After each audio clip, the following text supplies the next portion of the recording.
You Hired Me 3 Years Ago by Overlord Flinks. The Golden Oak Library. Before Princess Twilight Sparkle, at first residence just Twilight Sparkle, was sent on her whirlwind, life-altering, career-defining, history-cementing quest to define friendship by her mentor, the library was just a library. There weren't any magic tomes, or secret passages tucked behind a bookcase, or just under the first flight of stairs. It was a regular, old library in a regular old town in the shadow of the highest seat of equestrian power known to pony kind. But as the years went by, it was made more and more central to Ponyville's identity. Before, it was just the library, but with Twilight Sparkle living there, it became that library where the princess sent her pupil to learn what a friend was. Very distinct and very luxurious to some folk. Ponies even began to enjoy visiting there for something other than checking if the farmer's almanac was up to date, or to check out a book from 20 years ago.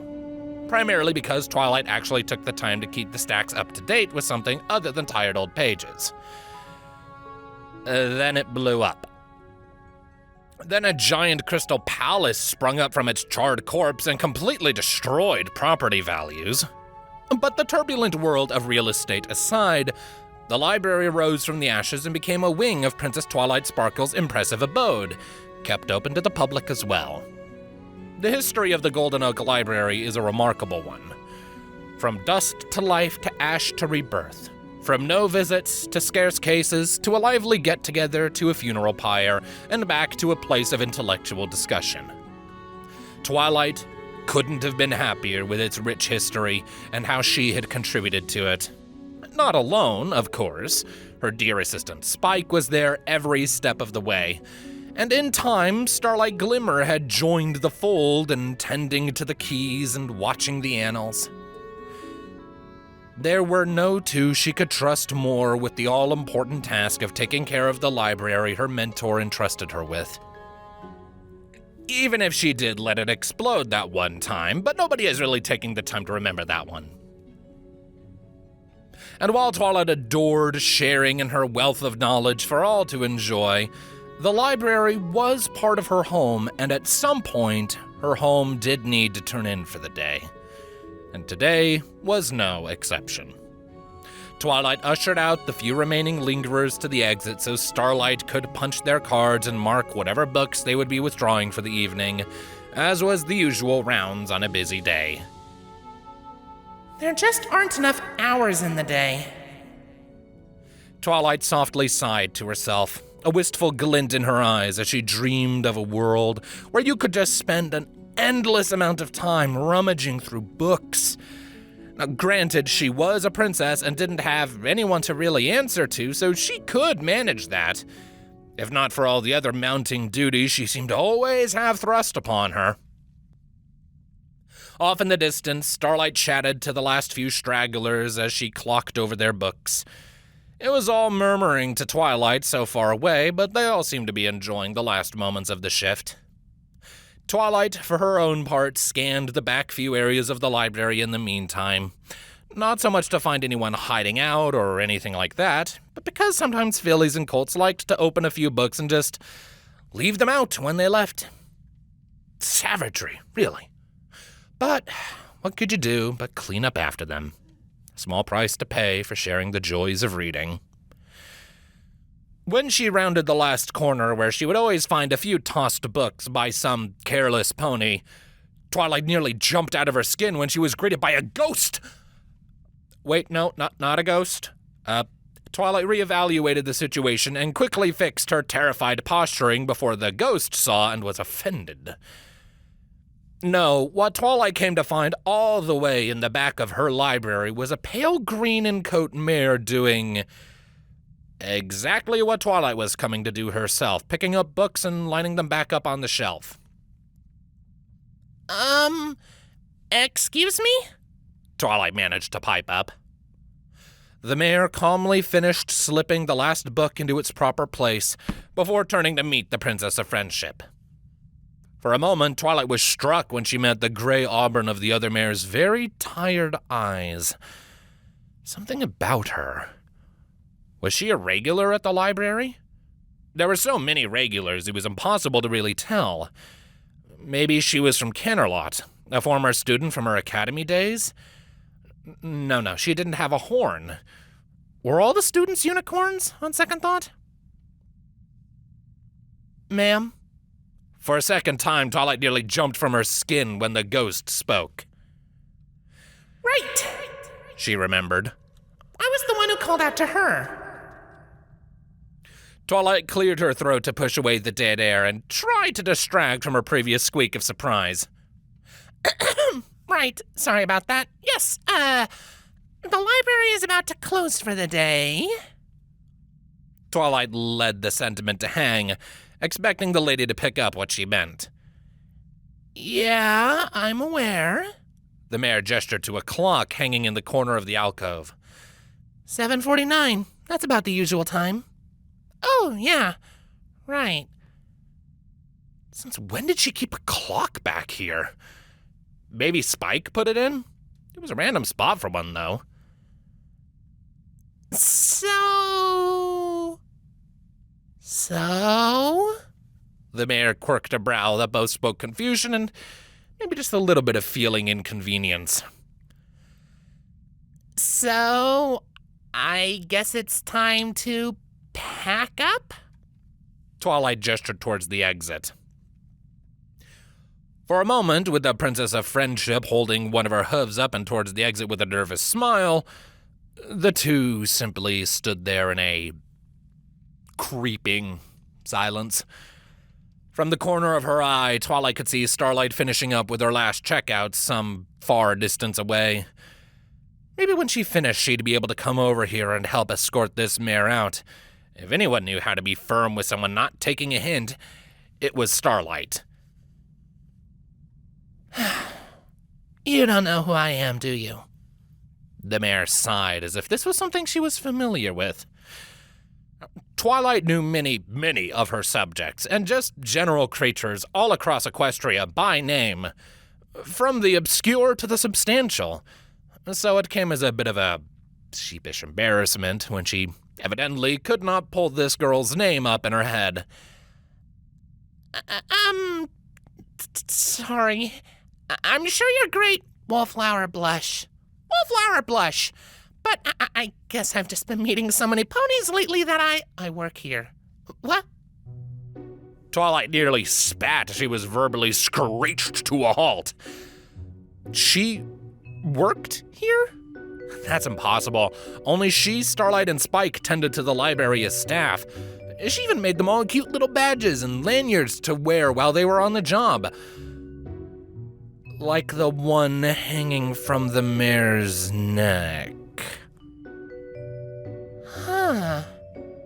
The princess briefly studied the laminated badge hanging from Wallflower's neck, and sure enough, it had all the little effects on it. Her name, Wallflower Blush. Her picture, just as displeased as the mare staring at her. ID number 002.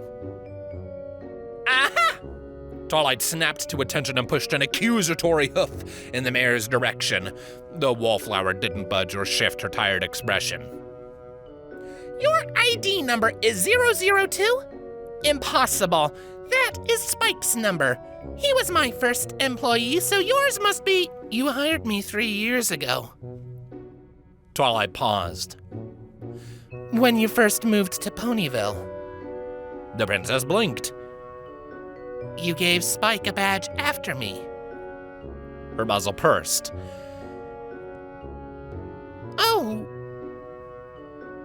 Well, I met so many people that day. I was on the chariot with you when you came. I don't think... Wallflower heaved another drawn-out sigh before stepping around Twilight. With a turn around the bookshelves, Wallflower set her attention on Starlight finishing up her own final bits of paperwork. Starlight. Her voice was barely over a casual word as she called out to Starlight Glimmer. Sure enough, despite the volume, Starlight turned to greet the mayor with a brief bit of surprise before springing to a warm smile. Hey, Wallflower. Almost done with the cleanup. Twilight could feel herself melting into the crystalline floor of the library as every inch of her burned with embarrassing shame. That doesn't mean... Twilight was grasping at straws to try and save face. Twilight, you are still back here? A draconic head popped around the bookshelf as Spike rounded to check on his partner.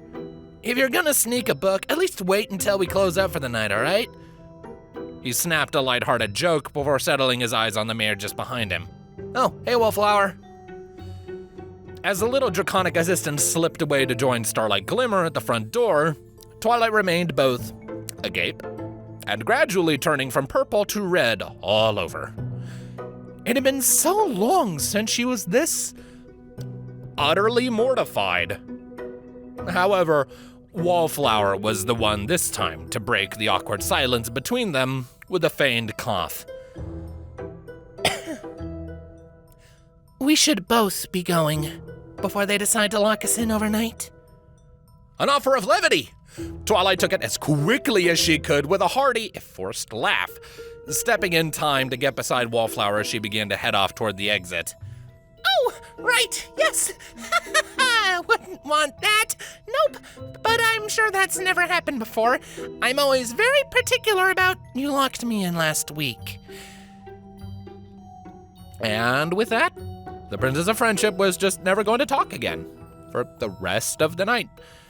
There were only so many hooves one could fit in their mouth, after all. And at least twice every month. You also have been spelling my name wrong on the checks.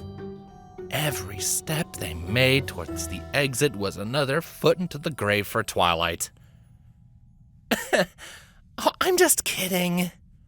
A brief, playful smile touched at Wallflower's visage, which brought a touch of comfort to Twilight. Maybe Spike should just handle the final checks for the night. And maybe the checkbook. She was the Princess of Friendship. How is she meant to remember every pony's name? You both ready to clock out for the day? Starlight greeted them both as she finished setting the lock on the door. Yeah, it wasn't a difficult clean today. The children were nice enough to not wander too far from each book's home. Wallflower's response rang with more emotion and comfort than any word she had given to Twilight. Not unwarranted, maybe. Sounds great. Something wrong, Twilight? Starlight quickly picked up on Twilight's barely restrained embarrassment as she kept her lip buttoned. Wait. Oh no. Starlight's muzzle started to wiggle into a smile as the revelation dawned on her. You thought Wallflower was a guest, didn't you? Again? Spike piped up, looking both surprised and as tired as Wallflower was when Twilight first addressed her. Again? Twilight, you have got to start going to bed earlier. No more late night reading. Your head's starting to leak. Starlight said as she gave the princess a reassuring tap on her side. I guess that's it. Twilight relented. Maybe she had just been overworked. Still, that was no excuse for how poorly she's clearly treated this mare. I'm sorry, Wallflower. I'll make sure there's a nice jump in your pay this week. It was never too late to try and set things right. The 4 library attendants stepped beyond the wide gates of the annals, dimming the crystalline lights in the process for a well-deserved rest for them and the books.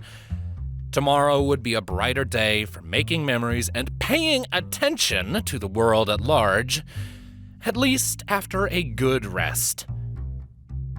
Is now a bad time to say you have not paid me in 3 years? A good, long rest.